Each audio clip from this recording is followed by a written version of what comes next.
Yeah, the harvest is in full swing, isn't it? Potatoes, lettuce, beans, runner beans have been really good. So long may that continue, but certainly through September, lots to harvest. There's still things to plant.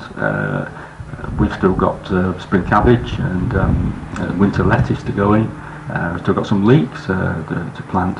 And you can also sow quick growing lettuce, spinach. It's a time to plant autumn onion sets and shallots. What they call the Japanese onions. They can go in now, and garlic perhaps a bit later, probably into October and November. So it's the year carries on. You harvest some things and you plant some others. What else in the veg garden? I think that's probably about it for this month.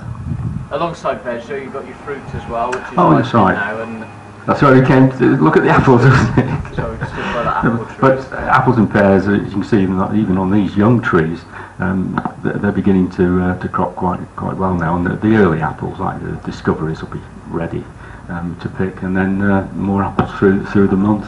And the pears as well, the conference pears, I think, are ready to pick now. And not quite to eat. You need to leave those a few weeks before you eat them, don't you?